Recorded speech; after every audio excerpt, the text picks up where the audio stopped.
कहानी के शुरू में हम एक कैमरामैन को देखते हैं जो स्टूडियो में दो मॉडल्स की तस्वीरें बना रहा था। जब उन मॉडल्स लड़कियों का काम खत्म हो जाता है तो उनमें से एक तो अपने घर चली जाती है और जब दूसरी लड़की वहाँ से जाने लगती है तो कैमरामैन उसे किडनैप अगवा कर लेता है। उस लड़की को बेहोश कर दिया था। जब उसको होश आता है तो वो खुद को बंधा हुआ पाती है। वो लड़की बहुत ज्यादा डरी हुई थी और कैमरामैन से बार बार यही कह रही थी कि प्लीज मुझे छोड़ दो, पर वो उस लड़की की एक भी बात नहीं सुनता। फिर वो एक बॉक्स निकालता है जिसमें किसी की राख थी। वो उसको लड़की के पास रखकर उसका गला काट देता है और जब वो ऐसा कर रहा था तो उसका खून उस राख में गिरता है। अगली सुबह जब कैमरामैन की सेक्रेटरी आती है तो उसे उस लड़की की लाश नजर आती है जिसको कैमरामैन ने मार दिया था। पर जैसे ही वो पीछे मुड़ती है उधर वो अपने बॉस की लाश को भी देखती है। तभी वो पुलिस को बुलाती है। छानबीन करने के बाद पता चलता है जरूर उस लड़की को तो कैमरामैन ने मारा है, पर अभी ये राज ही था कि उस कैमरामैन को किसने मारा। जब वो उस कैमरामैन के गले को देखते हैं तो उस पर किसी के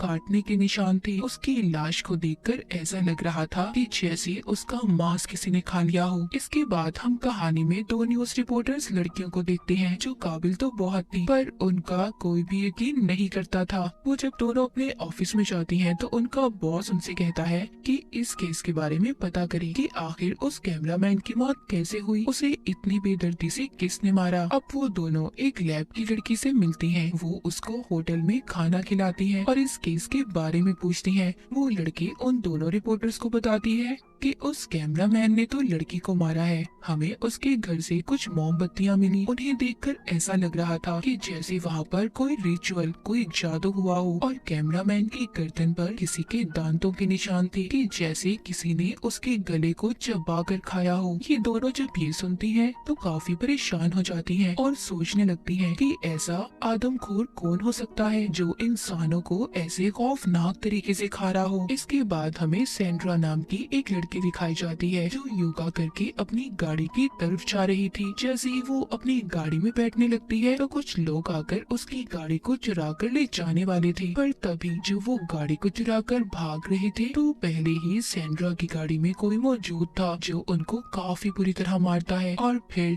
जान से मार देता है। सेंड्रा ये देखकर काफी ज्यादा डर गई थी। तभी वो देखती है उसकी गाड़ी के पीछे कोई था, लेकिन जब वहाँ पर लोग जमा होते हैं तो वो आदमी जो इसकी गाड़ी के पीछे खड़ा था वो वहाँ से चला जाता है। सेंड्रा अब इसी सोच में थी कि इतना ताकतवर इंसान कौन हो सकता है जिसने इतने सारे लोगों को अकेले मार दिया। अगली सुबह वो दोनों रिपोर्टर्स एक प्रेस कॉन्फ्रेंस में जाती हैं जहां पर वो पुलिस से सवाल करती हैं कि आखिर ये कत्ल कौन कर रहा है। पुलिस कहती है कि वो लोग फिक्र नहीं करें, हम बहुत जल्दी कातिल को ढूंढ लेंगे। रिपोर्टर ऑफिसर से पूछती है क्या ये कत्ल एक ही इंसान कर रहा है, जिस पर ऑफिसर उसको जवाब देता है पहले जो कत्ल हुए गाड़ी के पास वो एक ही इंसान ने किए हैं। वो पूछती है कि कैमरामैन के गले पर ऐसे निशान क्यों थे कि जैसे किसी ने उसका खून पिया हो। ये सवाल सुनकर सब लोग हैरान हो जाते हैं क्योंकि कोई भी इस बारे में नहीं जानता था। ये बात सुनकर वहाँ पर आई हुई जो मेयर थी वो बहुत गुस्सा होती है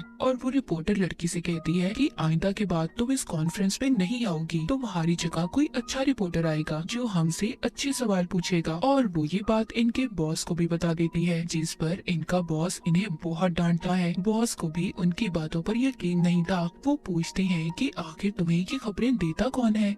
वो कहती है हमारे खास लोग जो पुलिस में शामिल हैं। जब ये दोनों अपने घर पर थी ये सोचती है कि क्यों ना हम अपने अकाउंट पर कुछ पोस्ट करें इन सब कत्लों के बारे में, क्या पता हमें कुछ पता चल जाए।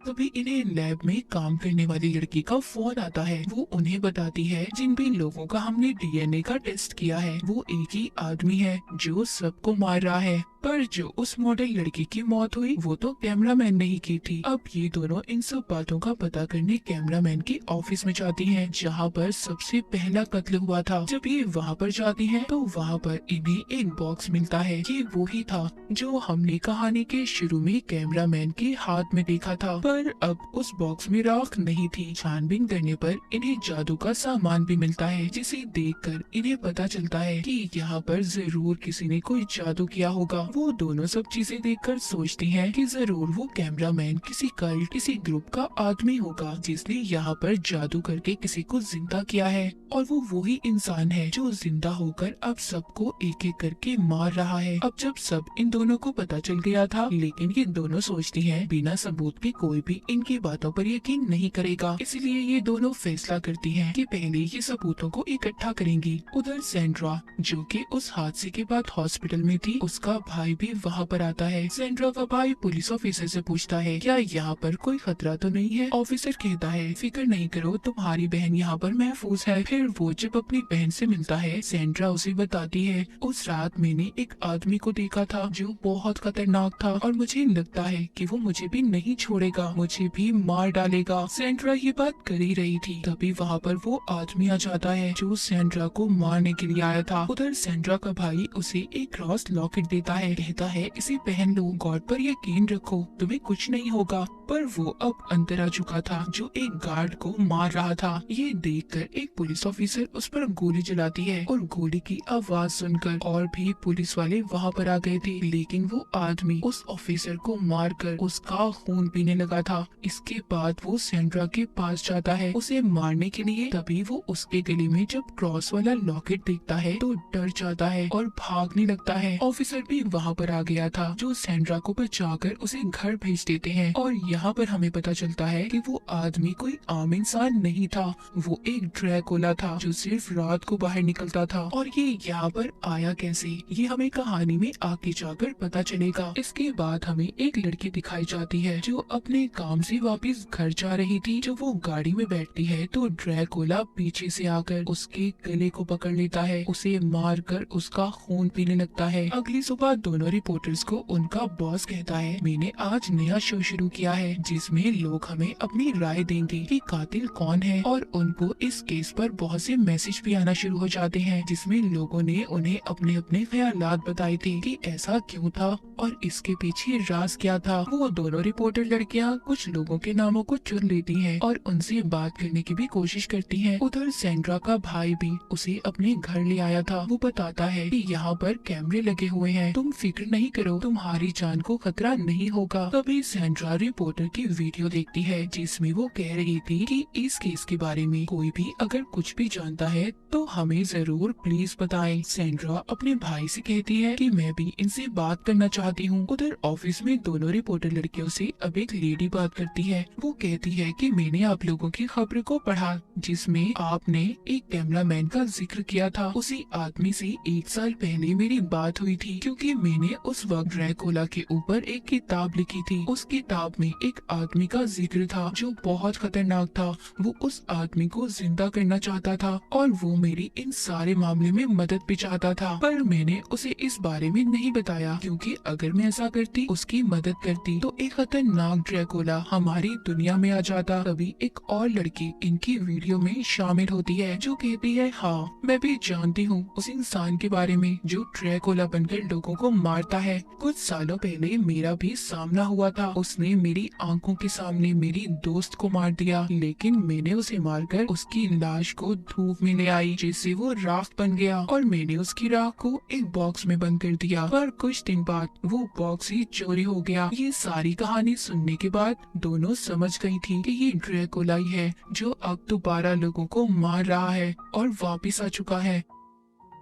जब ये दोनों घर जा रही थी तो तभी इन्हें सेंड्रा की कॉल आती है जो इनको सब बताती है जो सब उसने अपनी आंखों से देखा था। सेंड्रा की बातें सुनकर तो दोनों को पक्का यकीन हो गया था कि ये ड्रैकुला ही है। जिधर सेंड्रा रुकी हुई थी उधर वो ड्रैकुला आ गया था। वो वहाँ पर आकर सेंड्रा के दोस्तों को मार रहा था। सेंड्रा वीडियो कॉल के जरिए दोनों रिपोर्टर लड़कियों को दिखाती है कि वहाँ पर सब क्या हो रहा था। वो दोनों जब ये देखती हैं कि ड्रैकुला कैसे इंसानों को मार रहा है तो वो भी बहुत ज्यादा डर जाती हैं। तभी सेंड्रा का भाई आ जाता है जो उसको वहाँ से ले जाने आया था, लेकिन वो ड्रैकुला वहाँ पर भी आकर सेंड्रा के भाई को मार देता है और फिर सेंड्रा को उसने इनको भी वीडियो कॉल पर देख लिया था। जब ये उसकी शक्ल देखती हैं तो दोनों बहुत ज्यादा डर जाती हैं। वो जाकर सारी बातें पुलिस ऑफिसर को बताती हैं तो वो कहता है तुमने क्या मशहूर होने के लिए ये कहानी बनाई है, अगर ऐसा है तो प्लीज ऐसा मत करो, बहुत फजूल कहानी है तुम्हारी। वो जान चुकी थी कि बिना सबूत के कोई भी इन पर यकीन नहीं करेगा।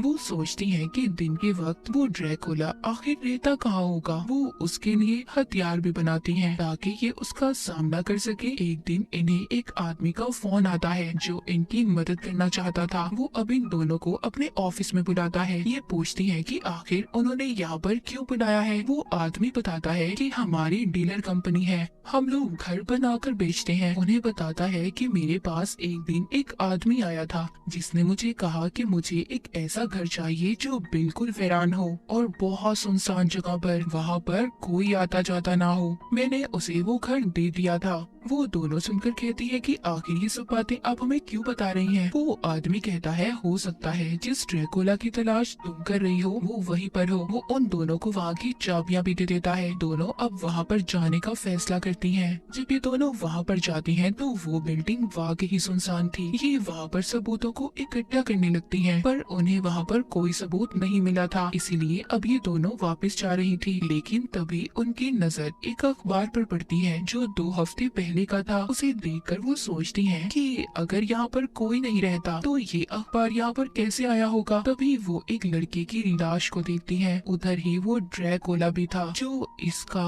पाँव पकड़ लेता है और इन पर हमला कर देता है। ये दोनों जब यहाँ से भागने की कोशिश करती हैं तो ड्रैकुला ने इनको पकड़ लिया था और बहुत मारता है। उनका खून पीने की भी कोशिश करता है, लेकिन वो दोनों भी हार नहीं मानती, उस पर हमला करती हैं। ड्रैकुला एक रिपोर्टर को तो बहुत मारता है और उसे बेहोश भी कर देता है और दूसरे रिपोर्टर का खून पीने के लिए उसकी तरफ बढ़ रहा था, पर वो भागकर सूरज की रोशनी में आ गई थी। इसके बाद ड्रैकुला दोबारा से उसकी तरफ जाता है जो बेहोश थी, पर अब उस लड़की को भी होश आ गया था और वो एक लकड़ी उठाकर ड्रैकुला को मार देती है जिससे वो बेहोश हो गया था। ये दोनों खींचकर उसे सूरज की रोशनी में ले आई थी जिससे वो दोबारा राख में बदल गया था। इसके बाद हम कुछ दिन बाद की कहानी को देखते हैं। दोनों रिपोर्टर्स बहुत ज्यादा जख्मी थी। कोई भी इनकी बातों पर यकीन नहीं कर रहा था कि इन्होंने एक ड्रैकुला को मार दिया। इसलिए ये दोनों अब ये फैसला करती हैं कि ये दोनों प्रेस को छोड़ देंगी और शादी करके कहीं दूर रहने लगती हैं। कहानी के आखिर में हम एक छोटी बच्ची को देखते हैं जो एक लेडी को ड्रैकुला की राख एक जार में दे रही थी। हम देखते हैं उसके नाखून बहुत बड़े थे जैसे कि वो भी ड्रैकुला हो। तो जैसे उस कैमरामैन ने इस राख के अंदर लड़की का खून डालकर इसे जिंदा किया था, मगर ड्रैकुला ने निकलते ही